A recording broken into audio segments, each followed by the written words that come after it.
बच्चों, आप सभी को नमस्कार। क्या हाल है आप सभी की? प्रवीण, अंजलि, अर्पण, रोहित, सिपेंद्र, दीपक, दिव्यांशु, विपिन, रोहित, संतोष, सन्नी, मलाइका। अरे वाह भाई, जय हिंद मेरे प्यारे बच्चों।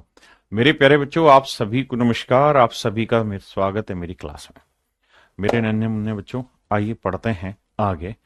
जी जी, आप वेस्ट बंगाल से, आपका स्वागत है। तो आइए मेरे दोस्तों, बिना किसी इधर उधर की बात, सीधा करते हैं पढ़ाई की शुरुआत। आइए मेरे बच्चे, आइए मेरे दोस्तों, टाइप ई की बात कर रहे हैं। टाइप ई की क्या कहानी है, ध्यान से देखिए। टाइप ई में एक खास चीज होगी, और वो ये, एक शब्द आपने सुना होगा, कंपैरिजन। एक शब्द आपने मेरे प्यारे बच्चों सुना होगा, कंपैरिजन। कंपैरिजन को हिंदी में कहते हैं तुलना। क्या कहते हैं? तुलना। एक कंपेयर शब्द से बना हुआ है। कंपेयर को बोलते हैं तुलना करना।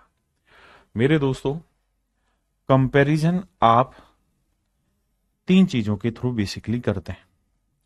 सबसे पहला है परसेंटेज, प्रतिशत के थ्रू। दूसरा आप कंपैरिजन करते हैं रेशियो के थ्रू। और तीसरा आप कंपैरिजन करते हैं फ्रैक्शन के थ्रू। अगर और ध्यान से देखें तो तीनों का मतलब एक ही है, प्रतिशत, अनुपात और भिन्न। एक शब्द यहां बड़े ध्यान से देखिएगा, और ये टाइप जो है ये अपने आप में बहुत खतरनाक है, इसलिए ध्यान से इस बात को सुनिएगा। कंपेयर, कंपैरिजन करते वक्त हमें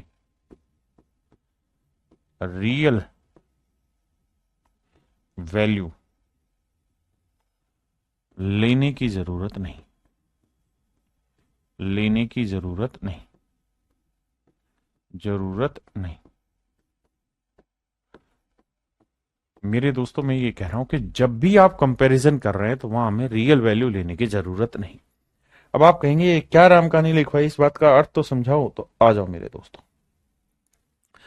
मेरे दोस्तों, अगर मैं आपको ये कहूं कि भाई मेरी उम्र और आपकी उम्र में तुलना करके बताओ, मेरी एज और आपकी एज में कंपैरिजन करके बताओ, तो आप कहेंगे कि सर ना तो मुझे आपकी उम्र बताने की जरूरत है, ना मुझे अपनी उम्र बताने की जरूरत है। मैं वैसे ही कह दूंगा कि आप 2 साल के हो तो सर हम 3 साल के हैं। यानी मेरे प्यारे बच्चों, मेरी और आपकी उम्र का यहां पे कंपैरिजन हो गया, तुलना होगी। जबकि सच बात यह कि ना तो मैंने रियल एज अपनी बताई, ना रियल एज आपकी बताई, और सिर्फ इस बात के आधार पे मैंने दुनिया को बता दिया कि मैं छोटा हूं और तुम बड़े हो। ठीक है भाई? अगर मेरे बच्चे मैं आपको ये कहूं कि यार मैं तुमसे 50% तेज भाग सकता हूं, मैं तुमसे 50% तेज भाग सकता हूं, 50% तेज भागता हूं, तो इसका मतलब ये हुआ कि अगर आप जितनी देर में 100 मीटर भागेंगे उतनी देर में मैं 150 मीटर भाग जाऊंगा, क्योंकि मैं तो मैं हूं। हाँ है ना? तो मेरे दोस्तों, यहां मैंने आपको ये नहीं बताया कि आपकी स्पीड क्या है और मेरी स्पीड क्या है, मैंने नहीं बताया। लेकिन मेरे बच्चे, मैंने आपको यह बता दिया कि भैया मैं आपसे 50% तेज हूं। यानी आप कंपैरिजन कर सकते हैं दोनों के बीच में। मेरी बात समझ पाए कि नहीं? फिर से अपनी बात समझाता हूं कि परसेंटेज, जैसे मैंने कहा कि यार मैं आपसे 10% कम कमाता हूं, मैं आपसे 10% कम कमाता हूं, इसका मतलब आप 100 कमाते हैं तो मैं 90 कमाता हूं, आप 10 कमाते हैं तो मैं 9 कमाता हूं, आप 100 करोड़ कमाते हो तो मैं 90 करोड़ कमाता हूं, आप 100 अरब कमाते हो तो मैं 90 अरब कमाता हूं। मेरी बात समझ रहे हैं? यानी यहां पे ना तो मैंने आपकी इनकम बताई एक्चुअल, ना मैंने अपनी एक्चुअल इनकम बताई, लेकिन मैंने दोनों के बीच में कंपैरिजन कर दिया। ऐसे ही मेरे बच्चे, एक होता है फ्रैक्शन, जिसे हम भिन्न कहते हैं। भिन्न भी तुलना बताता है। मैं कहूं कि यार मैं आपका 2/3 स्पीड से भाग सकता हूं, मैं आपकी 2/3 स्पीड से भाग सकता हूं। इसका मतलब ये हुआ कि अगर आपकी स्पीड 3 है तो मेरी स्पीड 2 होगी, आपकी स्पीड 3 तो मेरी स्पीड 2। मेरे दोस्तों, 2/3 स्पीड से भागना मतलब आपकी 3 तो मेरी स्पीड 2। तो आपने एक चीज नोटिस की कि इन तीनों ही शब्दों से हम कंपैरिजन बताते हैं, तुलना निकाल के बताते हैं। और तुलना जब जब हमें निकालनी होती है तो वहां पे हमें किसी रियल वैल्यू की बताने की जरूरत नहीं है। मतलब हमें एक्चुअल में यह बताने की जरूरत नहीं है कि मेरी उम्र कितने साल और आपकी उम्र कितने साल है, बस रेशियो के थ्रू ही मैं उस बात को डिफाइन कर दूं। तो मेरे दोस्तों आज हम जो चर्चा कर रहे हैं वो कंपैरिजन पे चर्चा कर रहे हैं, ध्यान से समझिएगा और इस बात को समझिएगा कि जब भी हमें कंपैरिजन फाइनल में निकालना हो तो हमें कोई रियल वैल्यू लेने की जरूरत नहीं है, और इस रियल का मतलब है कांस्टेंट वैल्यू लेने की भी जरूरत नहीं है। रियल को आप कांस्टेंट भी कह सकते हैं। कांस्टेंट को हिंदी में बोलेंगे स्थिर कोई मान, और अच्छे से समझो तो कोई फिक्स वैल्यू लेने की जरूरत नहीं। कैसे, सवाल के थ्रू समझाता हूं।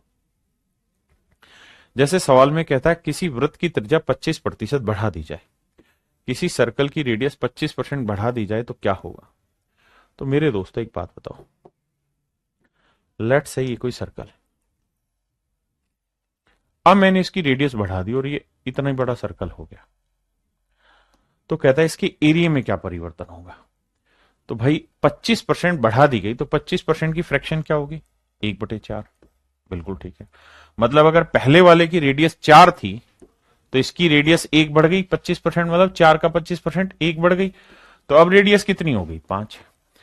तो मैं पूछ रहा हूं कि इसके एरिया में क्या चेंज होगा। तो आप कहेंगे देखो सर, एरिया होता है पाई आर स्क्वायर, इसकी रेडियस कैपिटल आर हो गई तो मान लो पाई आर स्क्वायर, ये मान लो स्मॉल आर थी, ये बढ़ाने के बाद कैपिटल आर हो गई, तो यही तो एरिया होगा। हाँ जी, जरा चेक करते हैं आओ। भाई आर की वैल्यू 4 है तो 4 का वर्ग 16 पाई, पाई तो गुना था। भाई आर की वैल्यू यहां 5 है तो 5 का वर्ग 25 पाई। बिल्कुल ठीक है।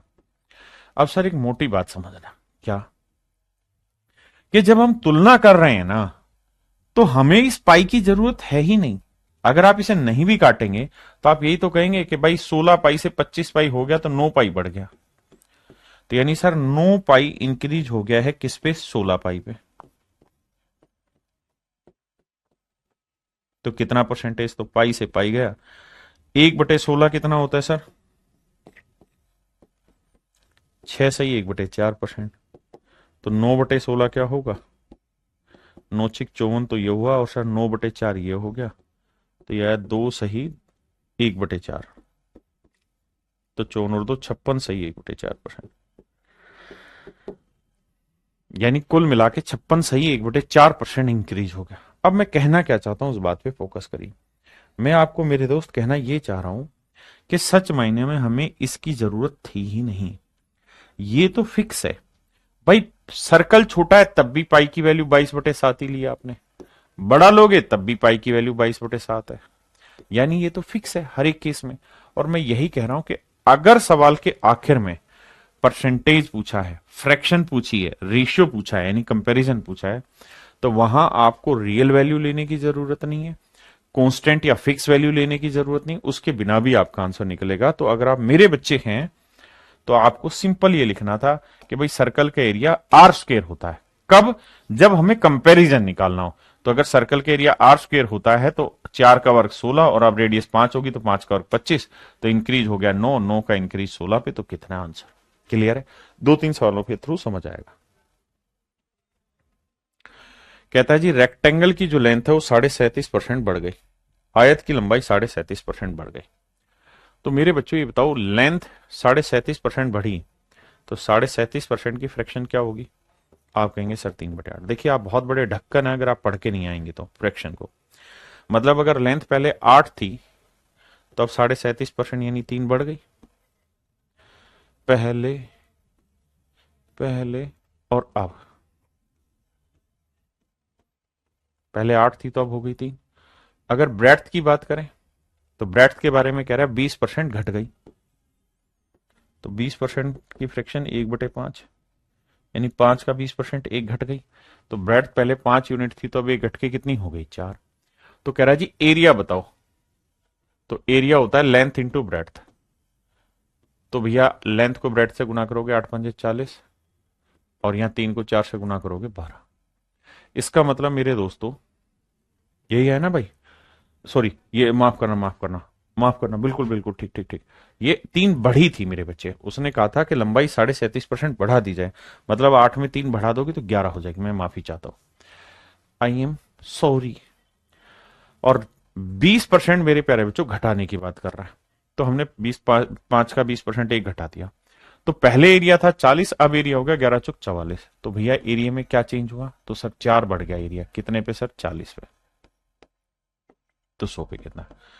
काटपीट यही करने की कोशिश करो। 4 एकम 4, 4 ढाई 40, 1/10, 1/10 होता है 10%। ये मेरा आंसर हो।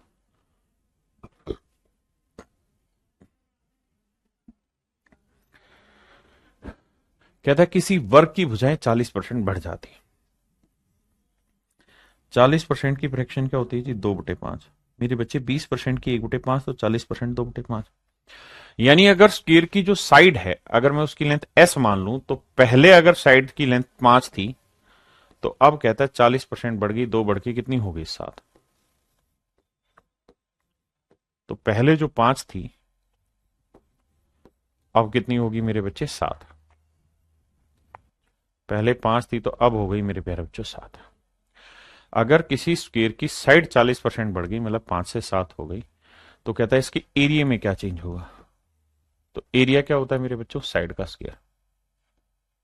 वर्ग का क्षेत्रफल जो होता है वो भुजा का वर्ग होता है। तो 5 का वर्ग 25 और 7 का वर्ग 49। यानी पहले जो एरिया 25 था वो 49 हो गया। कितना बढ़ा भाई? 24। तो 24 का इंक्रीज 25 पे, तो 100 पे कितना? 25 चौक 100, 24 चौक 96। आंसर आएगा मेरे बच्चे 96%। कितने बच्चे समझिए? बहुत बढ़िया, शानदार।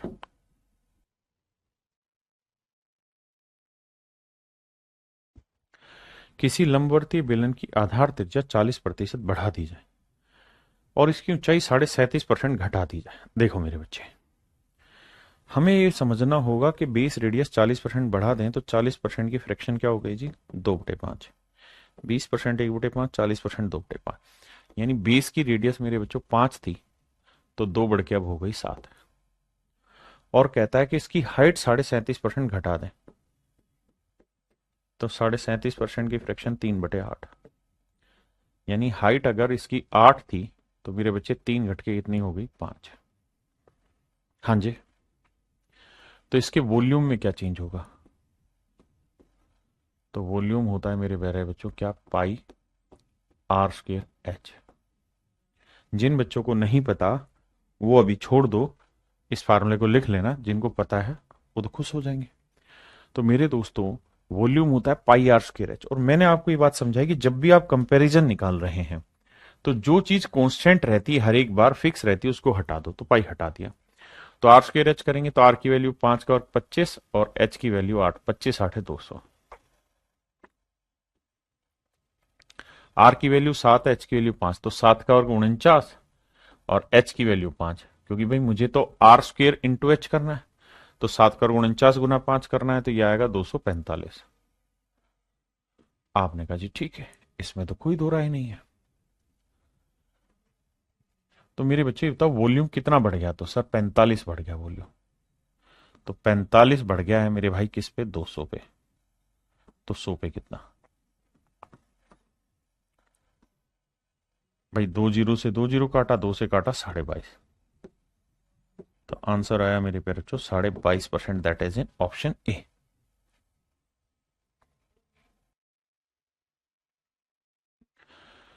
हजार जी रहे हैं। आइए मेरे प्यारे बच्चों, सवाल करना शुरू करते हैं। पांचवा, ध्यान दीजिए। क्वेश्चन में कह रहा है the length breadth and height of a cuboid are decrease and increase by this percent. तो भैया 5% का फ्रैक्शन कितना हुआ रे? ए लल्ला 1/20। तो इसका मतलब क्यूबॉइड की जो लेंथ है मेरे प्यारे बच्चों, वो 20 से 19 हो गई। ब्रेड्थ भी कह रहा है 5% घट गई, तो 20 से 19 हो गई। लेकिन कह रहा है भैया जी उसकी जो हाइट है, लेंथ ब्रेड्थ तो डिक्रीज हुई, माइनस माइनस, और हाइट बढ़ी 20%। तो भैया 20% का फ्रैक्शन क्या हुआ? 1/5। यानी अगर हाइट मेरे प्यारे बच्चों 5 थी, तो अब एक बढ़ के कितनी हो गई? 6। कह रहा वॉल्यूम में बताइए क्या चेंज होगा? तो ये बात अगर आपको पता है तो बहुत अच्छा। वॉल्यूम होता है length into breadth into height.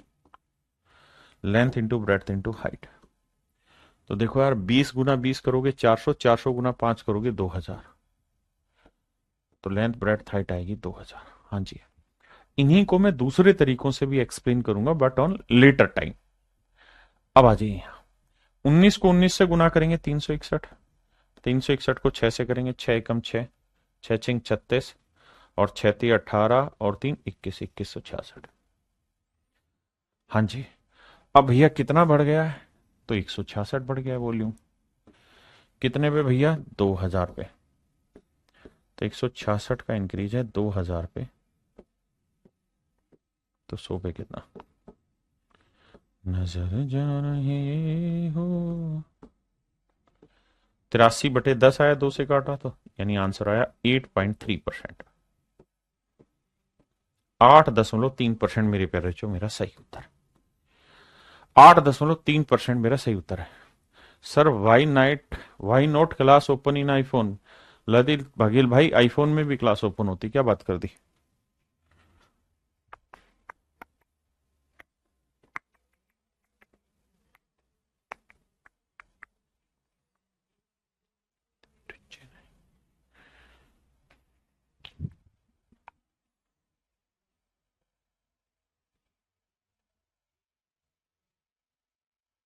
देखिए मेरे दोस्त, दो वैल्यूज है एक्स और वाई, और कह रहा है दोनों को 20-20% कम कर दिया,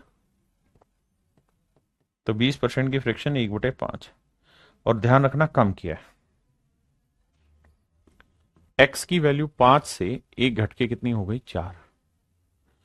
और वाई की वैल्यू भी मेरे दोस्तों 5 से एक घट के कितनी हो गई? 4। तो सवाल में कह रहा है कि x into y square, x into y square, इसकी कहानियां सेट करो। एक्स इंटू वाई स्क्र, ध्यान देना।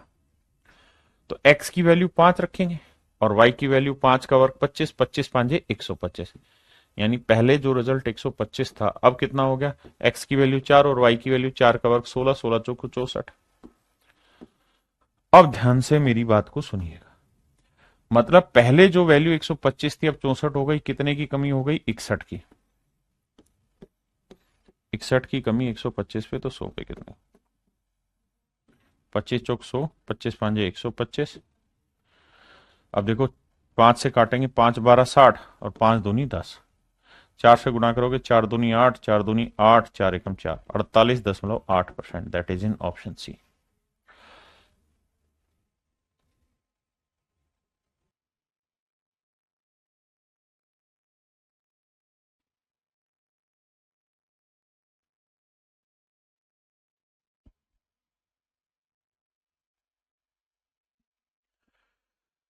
नजर आ रहा है धीरे ही धीरे। मेरे प्यारे बच्चों आइए, सवाल में कह रहा है the population of A town is 1,89,000। किसी शहर की जनसंख्या 1,89,000। 4/9 ऑफ देम आर मेल्स, उसमें से 4/9 भाग पुरुष है। ध्यान देना, 4/9 ऑफ देम, देम का मतलब टोटल पॉपुलेशन का 4/9 भाग पुरुष है। 4/9 लोग पुरुष है कुल जनसंख्या का, बाकी महिलाएं हैं। कहता 50% मेल आर मैरिड, 50% पुरुषों ने ब्याह कर रखा है, मतलब शादी हो रखी है। अब सवाल पे कुछ डिटेल्स इंफॉर्मेशन आपसे चाह रहा है, आइए बात करते हैं। मेरे बच्चों सबसे पहला काम ये देखा करो कि हमसे पूछा क्या है। अगर हमसे परसेंटेज पूछा हुआ है, फ्रैक्शन पूछा हुआ है, रेशियो पूछा हुआ है, तो इसका मतलब कंपैरिजन पूछा हुआ है। और कंपैरिजन जब जब पूछा हो, there is no need of real value की जरूरत नहीं, फिक्स वैल्यू की जरूरत नहीं, कांस्टेंट वैल्यू की जरूरत नहीं, इन सारी चीजों की जरूरत ही नहीं होती आपको। So you can just simply ignore them. Okay, आओ जी। नजर आ रही है, देखिए मेरे दोस्त, कह रहा था population of A town is 1,89,000। किसी शहर की जनसंख्या 1,89,000 है। 4/9 ऑफ देम आर मेल, मतलब कुल जनसंख्या का 4/9 भाग पुरुष है। तो कुल जनसंख्या का 4/9 भाग, मतलब अगर टोटल पॉपुलेशन 9 है, कुल जनसंख्या टोटल पॉपुलेशन अगर ये 9 है मेरे प्यारे बच्चों, अगर कुल जनसंख्या 9 है, अगर मेरे प्यारे बच्चों कुल जनसंख्या 9 है, कुल जनसंख्या 9 है, मेरे दोस्तों ध्यान देना, अगर कुल जनसंख्या 9 है तो कह रहा है उसमें 4 भाग पुरुष है। 4 आर मेल, यानी अगर मेल की बात करें, पुरुषों की बात करें तो 4 पुरुष हैं, यानी 9 लोगों में से 4 पुरुष हैं, तो महिलाओं की संख्या तो ज्यादा है भैया। तो 9 में से 4 घटाया 5, क्या हो गई? फीमेल। अगर 9 लोग हैं तो उसमें से 4 मेल हैं, बाकी 5 फीमेल है। ठीक है जी। अब अगली लाइन में कह रहा है कि भैया इसमें कुछ शादीशुदा भी हैं,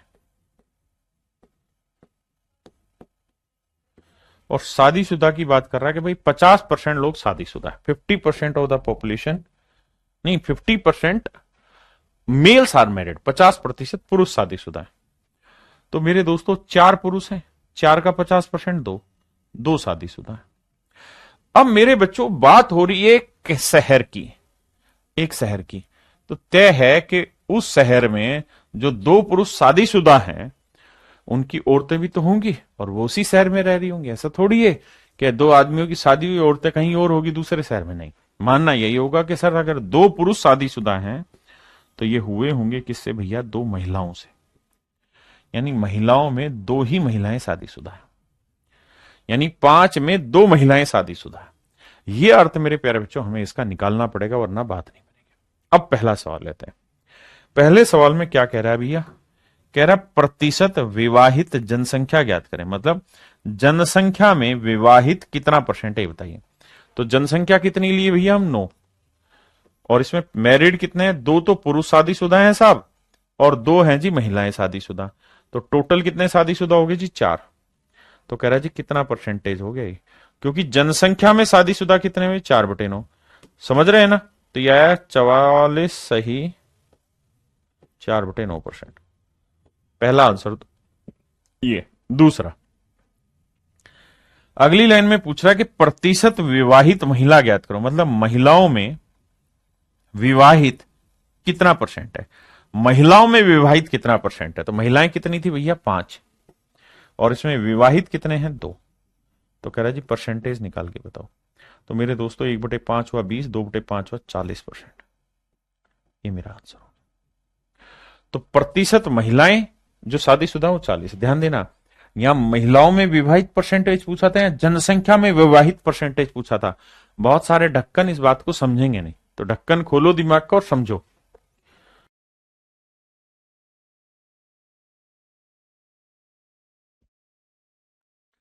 देखिए दोस्त, सवाल में कह रहा है एक व्यक्ति अपनी आय का 60% खर्च करता है। देखो भैया, ये है उसकी इनकम, ये है उसका एक्सपेंडिचर, और जो बचा वो बचा मेरे प्यारे बच्चों उसकी सेविंग। यानी इनकम में से एक्सपेंडिचर हटा देंगे तो बचेगी सेविंग। सवाल में कह रहा है कि भैया 60% खर्च करता है, तो 60% की फ्रैक्शन क्या हो गई जी? 3/5। या चलो 100 ही लेके समझाता हूं ताकि बात समझे। कहता 60% खर्च करता है, मतलब अगर 100 रुपए कमाएगा तो 60 रुपए तो खर्च ही कर देगा, तो बचत कितनी होगी भैया? 40। आप कहें जी हाँ समझ गए। अब कह रहा है कि अगर उसकी इनकम 15% बढ़ जाए, अगर उसकी इनकम 15% बढ़ जाए, if is income is increase by 15%, income 15% बढ़ गई, तो मेरे बच्चे इनकम 15% बढ़ाओगे तो 100 का 15% 15, 15 बढ़ के हो गई 115। और कह रहा है जी खर्चा भी 15% बढ़ गया, तो 60 का 15% कितना हुआ? 15 6 90। भाई 60 का 15% निकाल लो। 15% की फ्रैक्शन होती 3/20, तो मन मन में निकालो भाई, 20 3 60, 3 3 9, तो खर्चा बढ़ गया 9, तो यानी खर्चा हो गया 69। अब मेरे दोस्तों वो कुल मिला के 115 कमा रहा है भैया, और खर्च कितने कर रहा है? 69। तो 115 में से 69 घटा दो यार, तो 15 में से 9 गया 6, यहां 10 में से 6 गया 4, 46। तो हम ये कह सकते हैं कि सर उसकी जो बचत है वो 46 है। उसकी बचत कितनी होगी भैया? 46 है।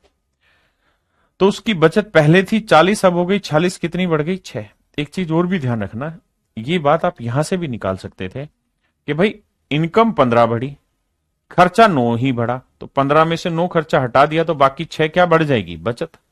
लेकिन कह रहा है परसेंटेज बताओ, तो भाई 6 की बचत बढ़ी किस पे? 40 पे। तो 100 पे कितना? आप कहेंगे 2 तिया 6, 2 20 40, 1/20 5%, तो 3/20 15%। यानी उस आदमी की इनकम 15% बढ़े, खर्चा 15% बढ़े, तो उसकी बचत भी मेरे बच्चों 15% बढ़ जा रही है। हाँ है ना महेंद्र भाई?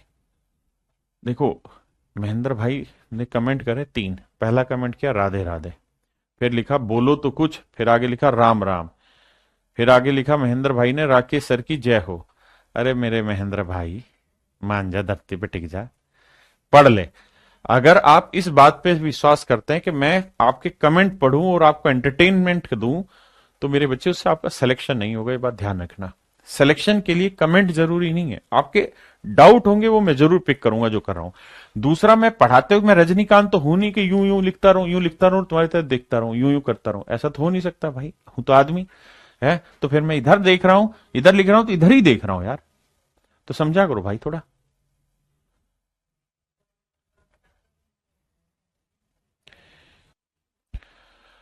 आइए मेरे दोस्तों, कहता है एक आदमी ने अपनी इनकम का 75% खर्चा किया।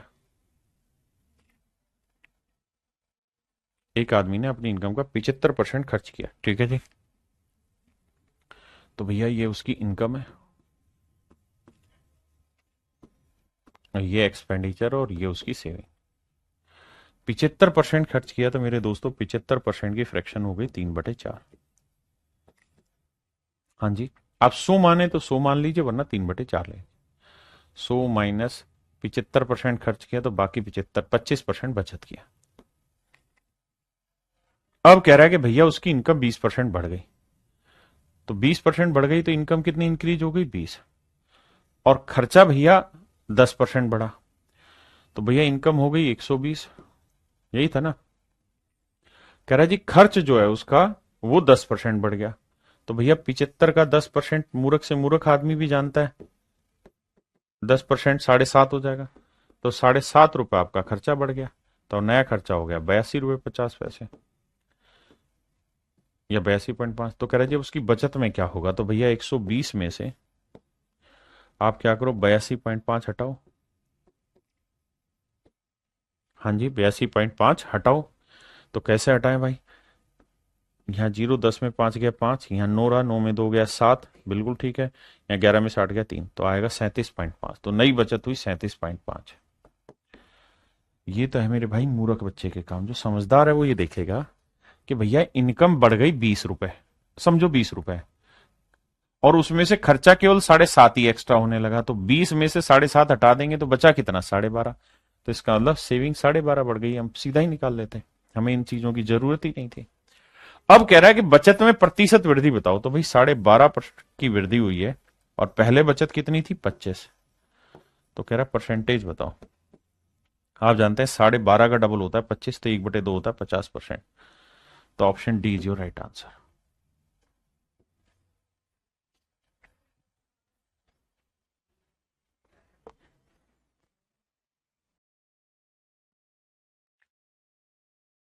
देखिए मेरे भाई, जो मूर्ख बालक होगा वो क्या करेगा? वो 8,550 के साथ कुश्ती करेगा। वो क्या करेगा? वो लिखेगा कि उसकी इनकम जो है वो है 8,550 रुपए। उसका जो खर्चा है वो उसने दे रखा है कितना? 5,700 रुपए। और फिर घटा के लिखेगा उसकी बचत। फिर इनके परसेंटेज कैलकुलेट करेगा, 19%, 13%, उसमें बावला हो जाएगा। आपको ये सब काम नहीं करना। आपको दो चीजों पे नोटिस देना है। पहली चीज ये कि आपसे पूछा क्या है? सर परसेंटेज चेंज पूछा हुआ है। जब भी आपसे परसेंटेज पूछा हो, फ्रैक्शन पूछा हो, रेशियो पूछा हो, तो कोशिश करिए कि जो यहां वैल्यू है इसकी रियल वैल्यू लेने की जरूरत ना पड़े। तो इनके बिना कैसे होगा? सर इसका रेशियो उठा लीजिए। 0 से 0 काटा, काट दिया जी। उसका 19 से कट रहा, 19 30 57 0। 19 से काटेंगे 19 चौक 76, 19 5 95। 15 से काटेंगे 15 दूनी 30, 15 30 45। यानी आप सिंपली ले सकते हैं कि इसकी इनकम 3 है भाई, तो इसका खर्चा है 2। अगर 3 में से 2 खर्च कर दिया तो बचत कितनी रही होगी? 1। It is quite easy my dear to take it solve. अब बड़ा आसान हो गया। हाँ जी। अब मेरे दोस्त मुझसे पूछा क्या है वो बात करते हैं। कह रहा है अगर उसकी इनकम 19 नहीं, यदि आय और व्यय में 19 और 13, कहता है इनकम 19% बढ़ जाए। तो मेरे भाई 3 का 19% निकालना आपके लिए थोड़ा मुश्किल काम है। 3 का 19% निकालना मुश्किल है, तो क्या करें? इसको मान लेते हैं 300, इसे मान लेते हैं 200, इसे मान लेते हैं 100। हाँ जी, यानी अगर उसकी इनकम 300 मान लो, इसे 200, इसे 100, ऐसा क्यों? ताकि मेरी कैलकुलेशन आसान हो जाए। तो 300 का 19% 57, और खर्चा कितना बढ़ जाए जी? 13%। तो 200 का 13% 26। अब मेरे बच्चे एक बात बताओ, अगर उसकी इनकम जो है वो 57 यूनिट बढ़ चुकी है और खर्चा मात्र 26 यूनिट बढ़ा है, तो भैया कितनी इनकम ज्यादा बढ़ी? तो 57 में से 26 घटा दोगे तो ये आएगा 21। तो इसका मतलब ये हुआ कि उसकी जो बचत है वो मेरे बच्चों 21 यूनिट बढ़ जाएगी। बचत जो है मेरे प्यारे बच्चों कितनी बढ़ जाएगी? 21 यूनिट बढ़ जाएगी। तो कह रहा है बचत में प्रतिशत परिवर्तन ज्ञात करो। तो मेरे बच्चे 21 ही आया ना, 21 या 7 में 6 नहीं, 31 आया, 5 में 2 गया 3, 31, माफ करिए 31। तो बचत बढ़ेगी 31। तो 31 का इंक्रीज हुआ सेविंग में किस पे? 100 पे। तो परसेंटेज बताइए कितना?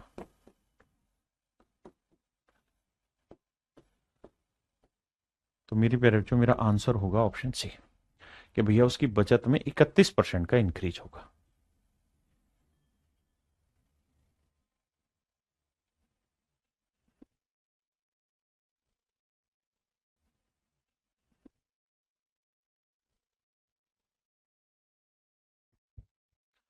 कह रहे जी एक आदमी की इनकम 13,500 रुपए और खर्चा 9,000 है। तो ये इनकम है मेरे बच्चों, ये खर्चा है। इनकम 13,500 है, खर्चा 9,000 है। तो सबसे पहला काम आप ये देखिए कि हमसे पूछा क्या है। तो सर हमसे पूछा है परसेंटेज चेंज। जब जब जब परसेंटेज चेंज पूछा जाए, रेशियो पूछा जाए, फ्रैक्शन पूछी जाए, तो आप एक्चुअल वैल्यू मत उठाइए, काटिए भाई। 2 जीरो से 2 जीरो गया, अच्छा ये 9,000 था क्या? 2 जीरो काटा। अब भैया 45 थी 135, 45 दूनी 90। तो रेशियो आया 3:2। मतलब इनकम 3 है तो खर्चा 2, तो बचत कितनी हुई भाई? 1। 300, 200, 100। किसी भाई ने कोई लोड लगाए थे? नहीं। अब लड़ाई आगे लड़ते। अब मेरे प्यारे बच्चों आ गया, अगर उसकी इनकम 13% बढ़ जाए तो 300 का 13% 39, और उसका खर्चा मेरे भाई 9% बढ़ जाए तो 18। तो कह रहा फिर उसकी बचत में प्रतिशत परिवर्तन बताइए। तो आप ये देखो यार, 39 इनकम बढ़ी, खर्चा 18 ही एक्स्ट्रा गया, तो बचत कितनी एक्स्ट्रा हो गई? मतलब इनकम कितनी एक्स्ट्रा रह गई? 21। तो जो 21 एक्स्ट्रा रही है वो बचत। और आप ये बात जानते हैं कि 100 पे कोई चीज ही तो परसेंटेज कहलाता है। तो आंसर होगा मेरे दोस्तों 21%।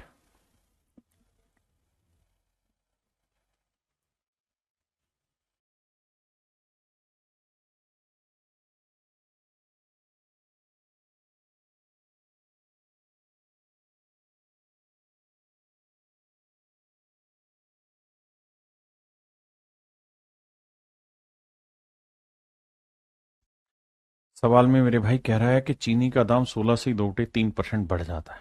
तो मेरे बच्चों चीनी का दाम 16 से 2.3% बढ़ जाता है तो फ्रैक्शन हो गई 1/6। इसका मतलब जो प्राइस है वो 6 से कितना हो गया? 7। बिल्कुल ठीक है। चीनी का दाम 16 से 2.3% बढ़ जाता है, मतलब चीनी की कीमत पहले 6 थी तो अब 7 हो गई। परिवार की खपत 20% घट जाती है, और जो कंजप्शन है वो 20% घट गई। तो 20% की फ्रैक्शन क्या हुई मेरे बच्चों? 1/5। यानी खपत 5 थी तो 1 घट के कितनी हो गई? 4। आपने कहा सही। अब मेरी बात ध्यान से समझिए, चीनी की कीमत मेरे प्यारे बच्चों 6 से 7 हो गई और खपत 5 से 4 हो गई। तो सवाल में कह रहा है कि खर्चे में परिवर्तन बताओ क्या होगा, उसके एक्सपेंस में परिवर्तन बताइए क्या होगा। मेरे बच्चों एक बात बताना, कीमत 6 से 7 हो गई तो यानी पहले 6 रुपए कीमत थी और 5 किलो लेट से चीज खरीदता था तो खर्चा आता था 30 रुपए। अब भैया 7 रुपए रेट हो गया लेकिन चीज खरीद रहा है 4 किलो, तो खर्चा आएगा 28। हाँ जी। तो कह रहा है जी खर्चे में बताओ क्या चेंज हो गया। तो खर्चा घट गया सर 2 यूनिट खर्चा घट गया, किस पे? 30 पे। तो 100 पे कितना? 2 एकम 2, 2 15 30, 1/15 होता है मेरे दोस्तों 6 से ही 2.3%। यानी उसकी खर्च में 6 से 2.3% का चेंज आ गया।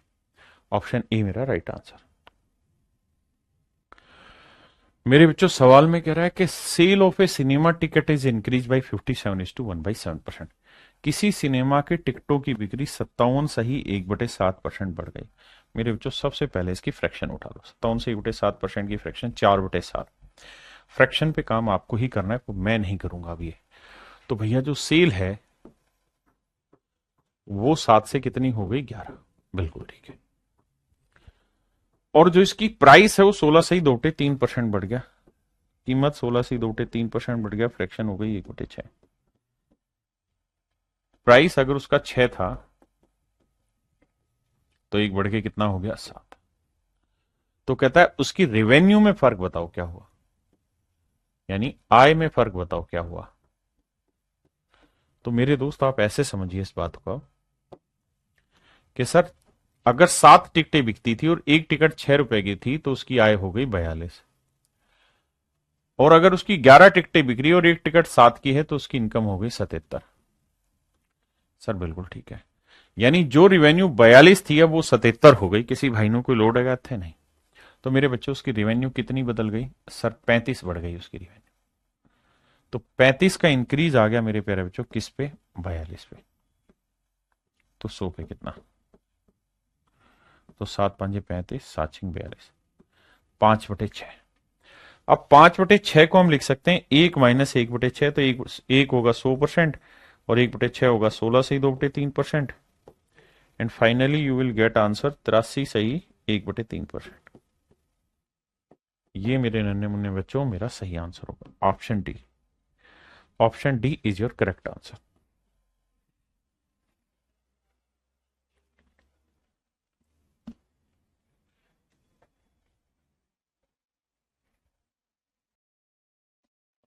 देखिए यार, एक व्यक्ति किसी संख्या को 3/5 के स्थान पर 7/4 से गुना कर देता है।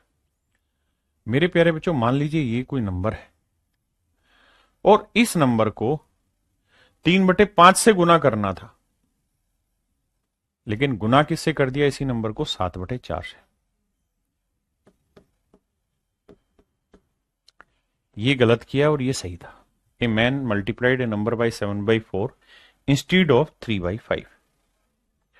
अब मेरे दोस्तों मुझसे पूछा क्या हुआ, परसेंटेज चेंज, परिवर्तन पूछा हुआ है। परसेंटेज चेंज इन नंबर, कि जो नंबर है उसके अंदर प्रतिशत परिवर्तन क्या होगा, ये पूछा हुआ है। तो हमें एक बात समझनी है कि यार ये नंबर कांस्टेंट या फिक्स है। यहां पे भी वही नंबर है, यहां पे भी वही है। तो अपनी मर्जी से कोई भी एक ऐसा नंबर ले लेते हैं जो 5 से भी कट जाए और 4 से भी कट जाए। तो 5 और 4 कैल्सियम क्या हुआ, 20। तो यहां ले लेते हैं 20। यानी सर हम जिस नंबर की बात कर रहे हैं वो 20 है। जिस नंबर की बात कर रहे हैं वो क्या है, 20। तो 5 को 20 से काटते 4, 4 3 12 आ जाता। 4 को 20 से काटते 5, 5 7 35 आ जाता। तो मैं यहां कहता कि यार पहले जो गिनती 12 थी अब वो 35 हो गई, मतलब कैलकुलेशन 12 से 35 हो गई। कितना इंक्रीज हुआ, 23 का। तो सर 23 का चेंज आ गया किस पे, 12 पे। तो 100 पे कितना, तो इसे लिखेंगे 12 दूनी 24, 2 - 1/12। तो देखो 12 दूनी 24, 2 - 1/12, 2 का मतलब 200%। और भाई 1/12 का मतलब 8 सही 1/3%। 200 में से 8 घटाएंगे मेरे भाई, क्या बचेगा, 191 सही कहीं है, ये रहा। 191 सही 2/3% मेरा राइट आंसर हो।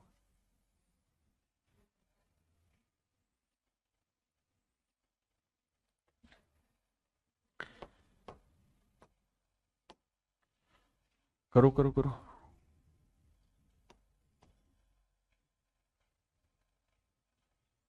देखो यार सवाल में कह रहा है कि एक नंबर को 5/3 से मल्टीप्लाई करना, लेकिन गलती से इसे मल्टीप्लाई कर दिया 3/5 से। तो बताओ रिजल्ट में क्या कहानी, ये सही था ये गलत है। तो नंबर ऐसा मान लेते हैं जो 5 से भी कट जाए और 3 से, तो 15। 3 5 15, 5 5 25, यानी कैलकुलेशन आ गई 25। मतलब आनी चाहिए थी 25 और आई कितनी भैया, 5 3 15 9। तो आनी चाहिए थी 25, आई है 9, तो कितने की कमी होगी भैया, 16 की। तो 16 की कमी है मेरे दोस्त 25 पे, तो 100 पे कितना, तो आंसर होगा मेरे दोस्त 64%। देखना भाई 16 की कमी यही है ना, तो इसके ऑप्शन में मिस्टेक है। Just make a correction in the option. And everything is okay.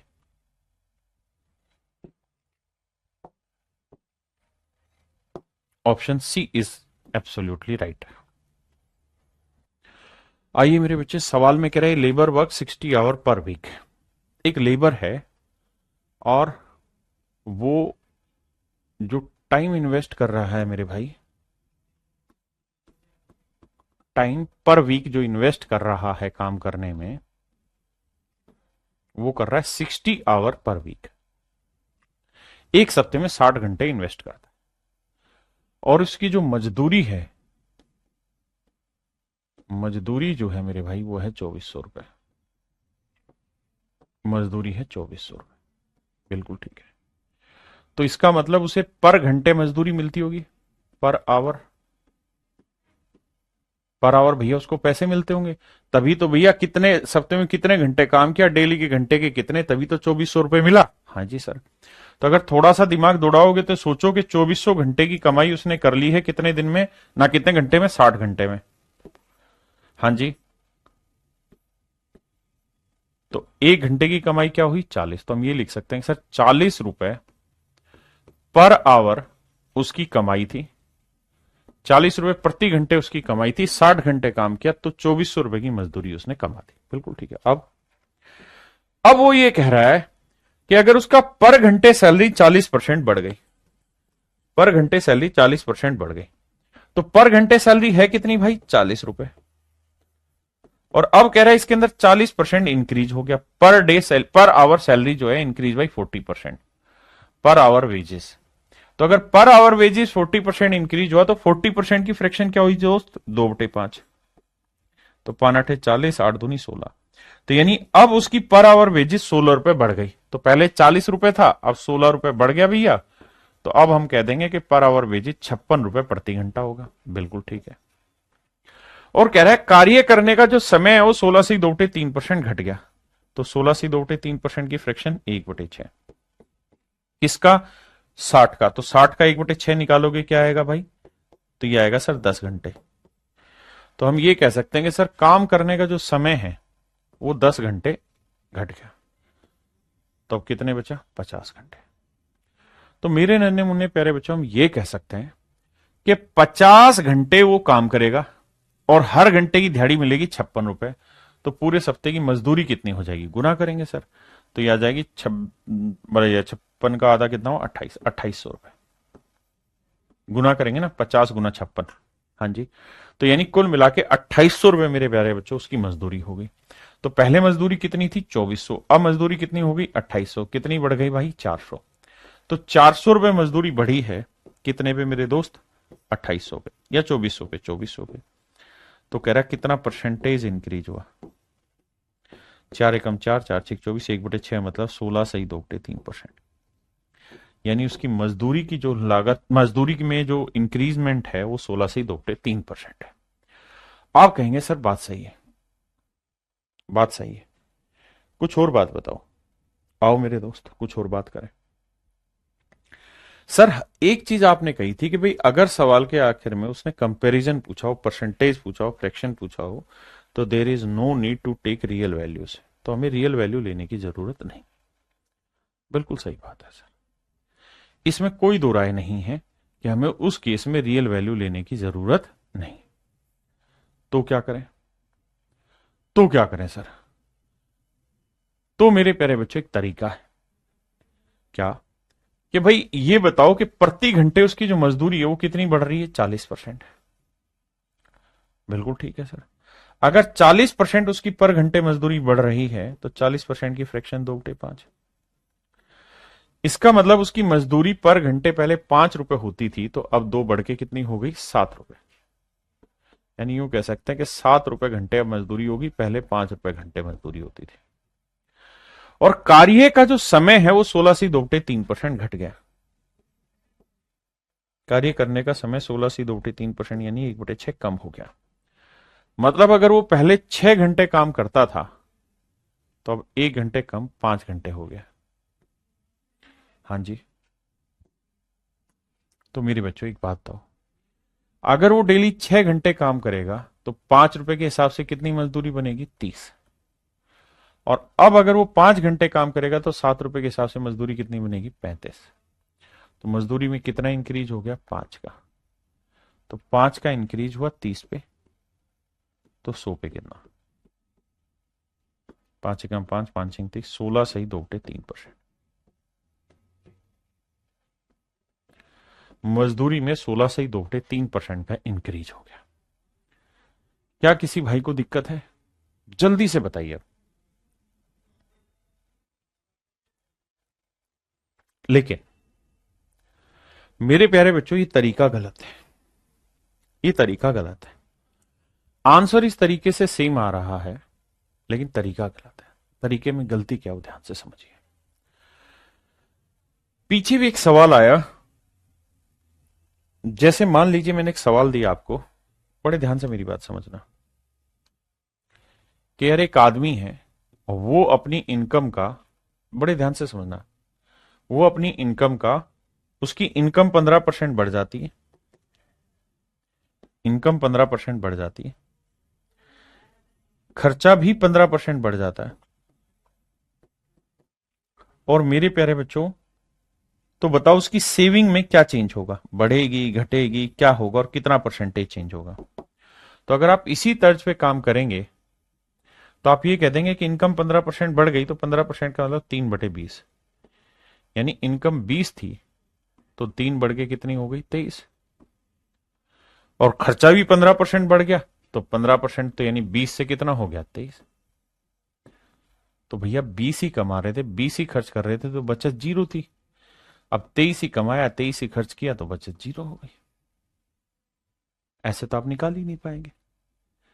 मेरे प्यारे बच्चों, मेन चीज पता है क्या है? मेन चीज है ये इनिशियल रेशियो मेंटेन करना। आपको याद होगा ये सवाल जब कराया था तो उसमें लिखा हुआ था कि एक आदमी अपनी इनकम का 20% खर्च करता है। तो 20% की फ्रैक्शन आप लेते 1/5, या यूं कहते हैं कि भाई 100 रुपए कमा रहा है तो 20 खर्च कर रहा है ना, 80% था कि 80% खर्च कर रहा है। तो 80% यानी 80 का खर्चा कर रहा है, तो बचत कर रहा है 20 की।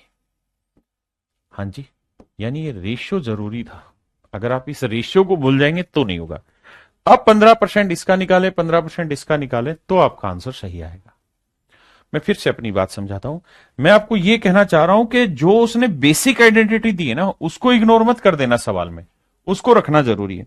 जैसे इस सवाल की अगर हम बात करें तो इस सवाल की बेसिक आइडेंटिटी क्या थी? कि भाई 60 घंटे हर वीक काम कर रहा है, बिल्कुल ठीक है, 60 घंटे काम कर रहा है और 2400 रुपए उसकी मजदूरी आ रही है पूरे सप्ते की। तो यहां से अगर आप काटोगे तो आप देखोगे 60 × 40, 60 × 40, 2400 रुपए आया। मेरी बात समझ रहे हो कि नहीं समझ रहे हो? 60 × 40 क्या आया? 2400। मेरी बात क्लियर हुई कि नहीं हुई आप लोगों को यहां पे? तो हमें यह देखना होगा कि यार ये रेशियो मेंटेन करना होता है, 20-30-60, 20-दूनी-40, तब जाके वो सारी कहानी सेट होती है। एम ही मत कर देना कोई भी चीज। एक दो और एग्जांपल लेके इस बात को समझाता हूं, रुको। मेरे प्यारे बच्चों, आप सभी को नमस्कार। आज के लिए इतना ही, बाकी कल मिलते। Thank you.